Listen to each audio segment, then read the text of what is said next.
Si nous parlons de la parole de Dieu, ce n'est pas pour nous un sujet de gloire, comme disait l'apôtre, mais c'est une nécessité qui nous est imposée.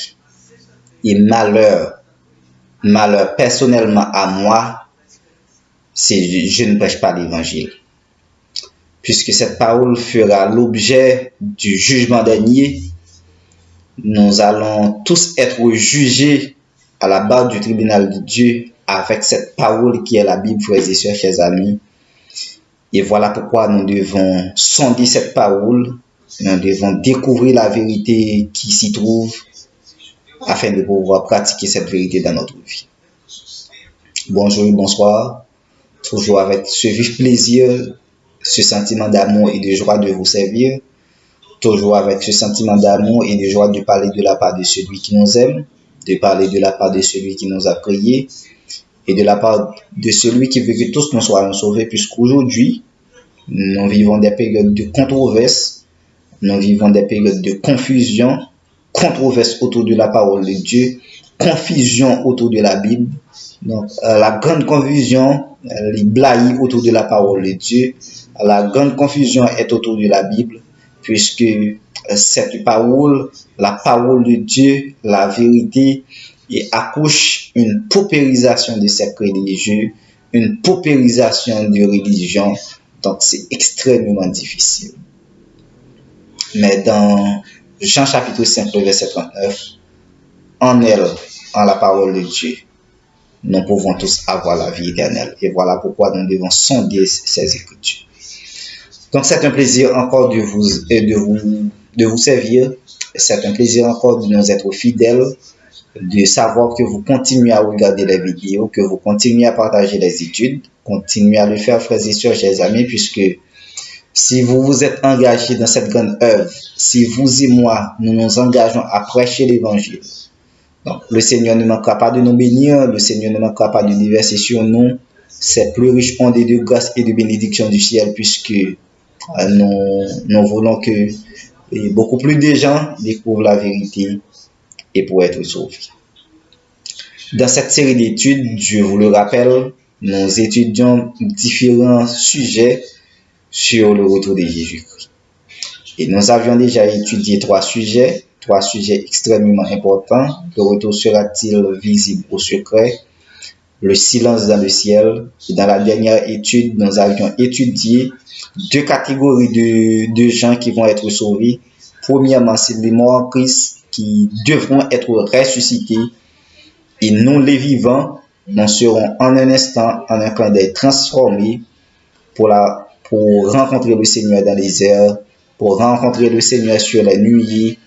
Et ensemble, nous allons faire ce voyage avec le Seigneur et tous les anges dans cette escouade, dans ce cohorte, environ 7 jours et 12 heures pour parvenir au trône de Dieu.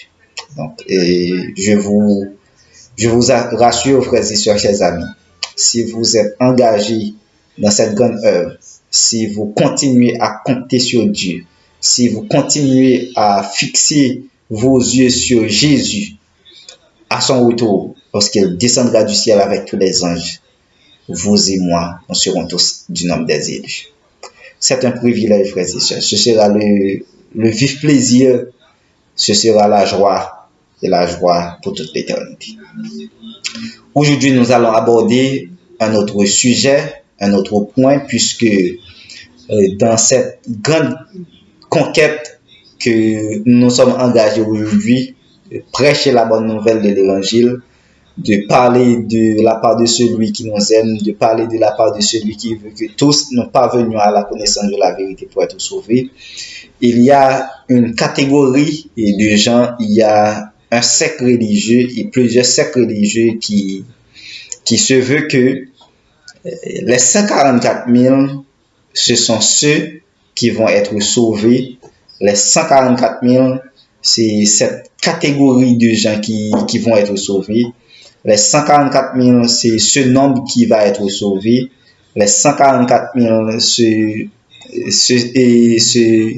sont ces gens qui vont être des sacrificateurs avec Jésus-Christ dans le ciel.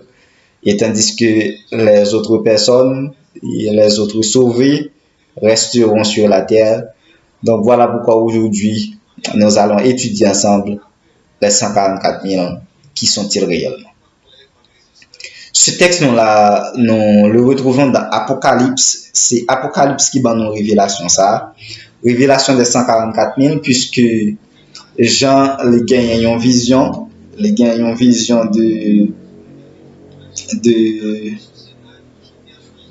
choses qui doivent arriver bientôt.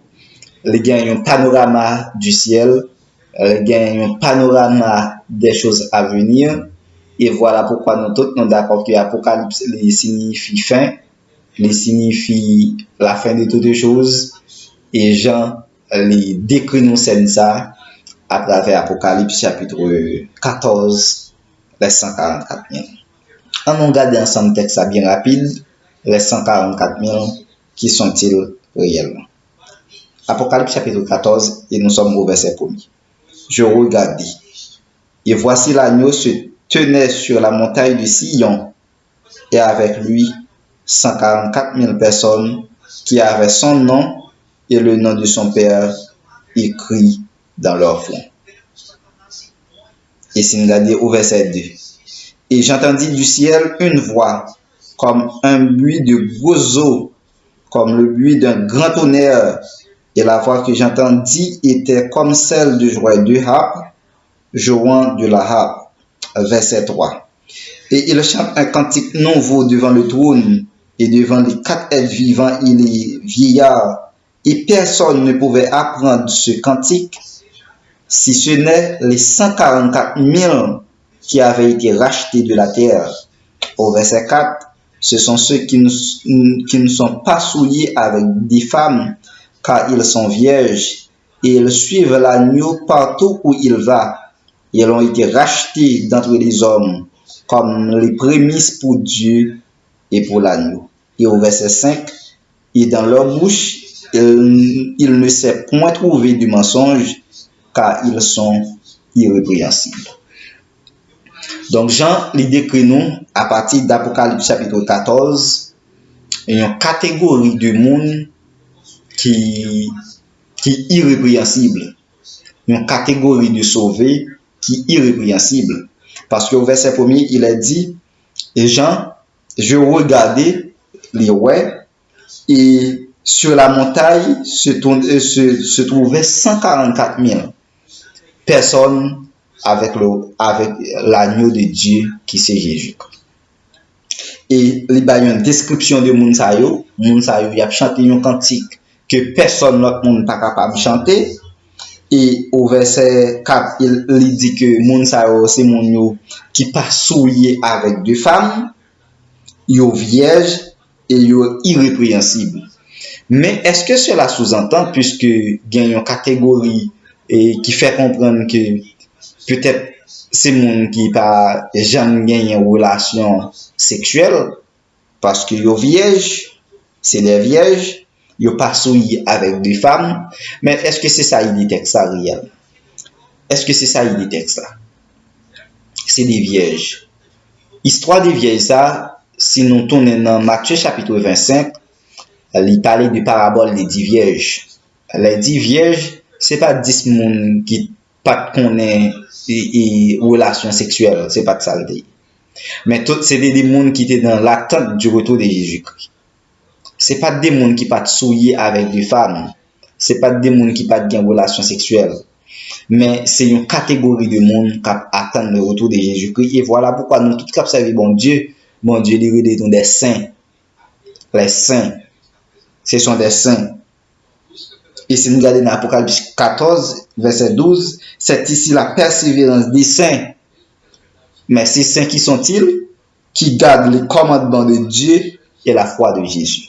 Donc, tout ces là qui observent bon Dieu, tout ces là qui accrochent au commandement de Dieu et qui ont la foi de Jésus, le témoignage de Jésus qui c'est l'esprit de la prophétie, bon Dieu les redénomme des saints. Mais est-ce que ça fait de nous des êtres qui sont péchés? Non. Ça n'a pas fait de nous des êtres qui sont péchés, mais dans ce cheminement que nous sommes, puisque nous suivons Jésus-Christ, puisque nous nous accrochons à Dieu, les nous tomber, les nous pécher, nous demander le pardon, il est prêt pour pardonner nous, donc il fait de nous des saints. les relais non des saints. Il en est de même le texte de l'Apocalypse qui dit 144 000 monde, c'est 144 000 monde qui vierges, c'est pas monde qui pas de relation, qui ne sont pas souillés avec des femmes. Le livre de l'Apocalypse, il fait description de deux femmes. La femme pure qui représentait son église et la femme prostituée qui représentait Babylone. C'est-à-dire l'église qui pachita sous la loi de Dieu, l'église qui pachita sous le commandement de l'Éternel, qui piétinait la loi de Dieu, nous c'est Babylone. C'est deux catégories l'église et l'Apocalypse est présenté. La vraie église qui garde les commandements de Dieu, ou même qui dit les commandements de Dieu, la loi de Dieu est abolie, c'est femme prostituée. Ou c'est l'église prostituée. C'est catégorie que Apocalypse 14 a présenté là. Ce ne sont ceux qui ne sont pas souillés avec des femmes. La femme souillée, la femme infidèle, l'église apostate, Babylone la grande. C'est catégorie Mounsa. C'est catégorie Mounsa qui parle. C'est Mounsa. Catégorie Mounsa et que Apocalypse 14 décrit ça, les 144 000. C'est catégorie qui part régner la loi de Dieu. C'est catégorie qui part mettre et de côté les commandements de Dieu. Qui part souiller avec Babylone et ses œuvres. C'est catégorie Mounsa qui part souiller avec des femmes. C'est catégorie Mounsa. Mais pour nous comprendre le texte bien, puisque l'étude des 144 000, c'est lui-même n'a fait. Est-ce que réellement c'est 144 000 monde qui a sauvé? Est-ce que c'est 144 000 monde qui a sauvé? Nous avons regardé Apocalypse chapitre 7, nous avons jeté un coup d'œil dans Apocalypse chapitre 7 pour nous gagner une vision plus claire des 144 000. On nous regarde ensemble Apocalypse chapitre 7 et nous avons parti à partir du verset 4. Nous avons commencé à partir du verset 4. Du verset 1er, je m'excuse. Apocalypse chapitre 7, nous avons commencé à partir du verset 1er. Après cela, je vis 4 anges debout aux 4 coins de la terre, et ils retenaient les 4 vents de la terre, afin qu'il ne soufflât point de vent sur la terre, ni sur la mer, ni sur aucun arbre. Jean, les gains vision, les 4 anges qui debout aux 4 coins de la terre, c'est-à-dire pour montrer que évidemment il concernait toute la terre. C'est pas un pays, c'est pas une zone, c'est pas un continent, toute la terre. Aux 4 coins de la terre, aux 4 bouts de la terre, c'est-à-dire il englober la terre. Mais il y aurait les 4 vents des cieux, afin que vent ça ne pas souffler ni sur la terre, ni sur la mer, ni sur aucun arbre. Verset 2. Et je vis un ange qui montait du côté du soleil levant et qui tenait le sceau du Dieu vivant.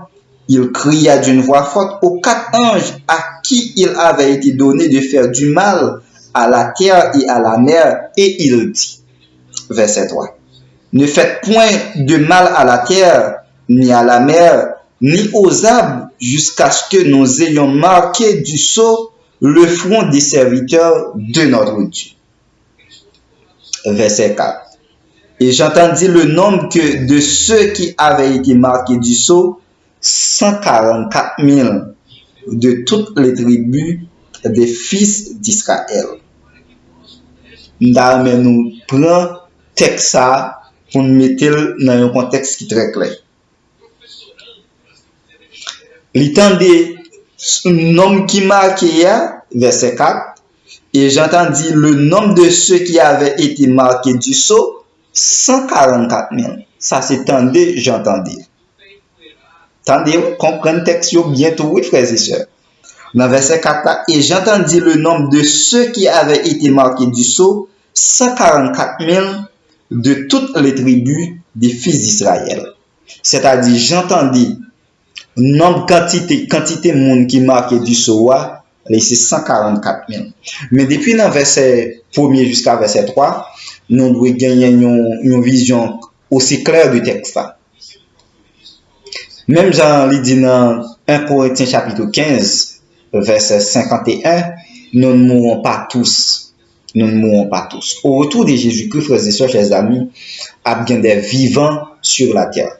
Et puisque y a bien des vivants sur la terre, et les événements terrifiants qui pour annoncer le retour de Jésus-Christ, y a abattu sur la terre, faudrait-il bien que ces gens qui servi bon Dieu, ces gens qui attendent le retour de Jésus-Christ, faut qu'ils marquent du sceau pour pouvoir résister à ces événements, pour pouvoir résister à cette épreuve, puisque nous sommes dans Apocalypse chapitre 6, moun qui pas marqué du sceau yo, moun qui a perdu yo, les rebelles, il a crié aux montagnes et aux rochers tomber sur nous et cacher nous devant la face de celui qui est assis sur le trône et devant la colère de l'agneau, car eux même dit le grand jour de la colère de Dieu est venu et qui peut subsister.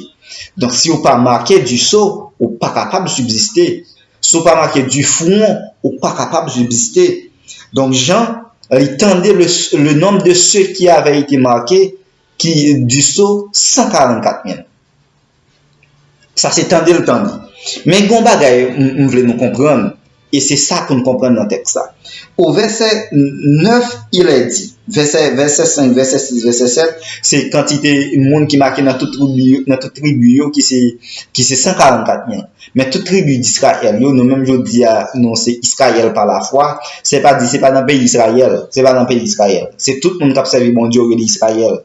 Des pour observer mon Dieu ou accrocher à la parole de Dieu, accrocher à la loi de Dieu, c'est Israël. C'est ça veut dire. Au commandement de Dieu, c'est Israël. Puisque le Seigneur l'était bail, le peuple Israël, les commandements pour capable de suivre, et ceci qui était de servir de loi pour toutes les nations, pour toute la terre. Je dis à sous retirer quoi dans commandement yo, ou pas Israël. Sous d'accord, pas un commandement ou pas Israël, mais sous d'accord que le Seigneur les doté la terre de loi, doté la terre des commandements, et ceci pour toute l'éternité, jusqu'à ce que le tourne. Donc, nous-mêmes, nous c'est Israël parce que nous croyons que nous accrochés à la loi de Dieu, nous accrochés au commandement de Dieu. Mais au verset 9, Jean, il y a un autre panorama de même vision. C'est toujours la même vision, Jean, mais il y a une autre phase, il y a un autre panorama de vision. À verset 9. Après cela, je regardais, et voici, il y avait une grande foule que personne ne pouvait compter, de toute nation, de toute tribu, de tout peuple et de toute langue. Il se tenait debout devant le trône et devant l'agneau, revêtus de robes blanches et des palmes dans leurs mains. Et il criait d'une voix forte en disant, un instant,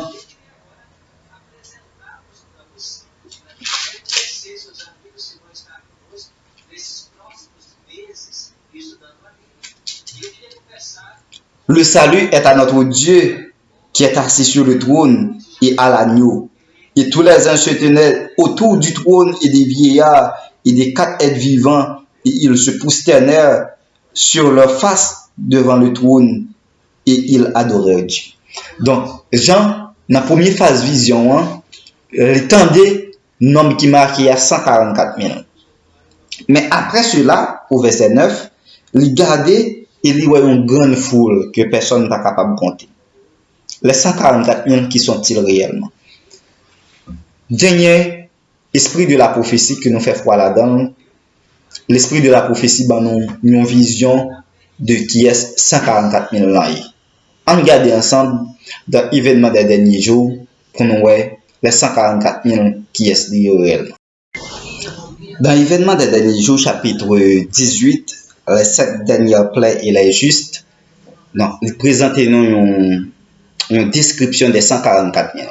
On regarde ensemble dans l'événement des derniers jours, chapitre 18, les 7 dernières plaies et les justes, il fait une description des 144 000 dans section m'a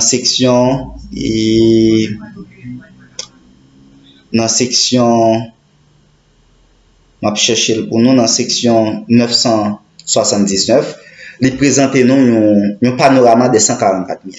On regarde ensemble qui ça servante Seigneur a dit dans événement des derniers jours chapitre 18, les 144 000. Je lis pour vous.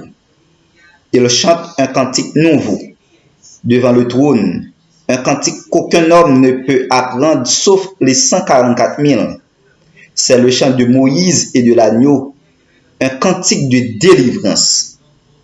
Personne en dehors des 144 000 ne peut apprendre ce cantique car c'est le cantique de leur expérience. Une expérience qu'aucune église n'a jamais pu vivre. Ils suivent l'agneau partout où il va, d'après Apocalypse 14, le verset 4. Ce sont ceux qui, ayant été enlevés de la terre, du milieu des vivants, sont comptés comme des prémices pour Dieu et pour l'agneau. On voulait nous comprendre ça. Ce sont ceux qui, ayant été enlevés de la terre, du milieu des vivants, sont comptés comme prémices pour Dieu et pour l'agneau. Donc, c'est-à-dire, frères et sœurs, les 144 000 que Jean lui décrit dans Apocalypse chapitre 14 et dans Apocalypse chapitre 7, c'est les vivants au retour de Jésus-Christ. C'est le nombre des vivants au retour de Jésus-Christ que Jean lui décrit nous. Puisque au retour de Jésus-Christ, sur toute la terre, il y a bien des gens qui ont servi bon Dieu, il y a bien des gens qui attendent le retour du Christ. Et les gens qui sont sortis de la grande tribulation, on nous continue pour nous. Et ce sont ceux qui viennent de la grande tribulation, d'après Apocalypse chapitre 7, verset 14. Ils ont traversé le temps de détresse tel qu'on n'en a jamais vu depuis que les nations existent. Ils ont connu l'angoisse et le trouble de Jacob, comme nous avons étudié ensemble avec moi dans les signes avant-coureurs du retour de Jésus-Christ. Ils ont subsisté sans intercesseur au travers des derniers jugements déversés par Dieu. Donc, puisque les événements qui viennent pour abattre sur la terre, les signes avant-coureurs du retour de Jésus-Christ, une grande bagaille que nous avons étudié ensemble avec moi, la grande persécution, grand temps d'épreuve, il n'y a pas battu sur la terre, les chrétiens, il y a persécuté, les enfants de Dieu, il y a persécuté, il y a passé des périodes de détresse, des périodes difficiles, des périodes d'angoisse, mais avec la seule différence, j'en ai étudié, personne n'est capable de tuer la catégorie Mounsaï. Personne n'est capable de tuer. Donc, ceci là qui sortit de la grande épreuve, ceci là qui sortit de la grande tribulation, ils traversent l'angoisse, ils connaissent la misère, ils connaissent la souffrance, ils connaissent famine, ils connaissent prison, ils connaissent toutes sortes de calamités. Ils sont intercesseurs puisque nous te voyons que la grâce de Dieu l'a retiré sur la terre.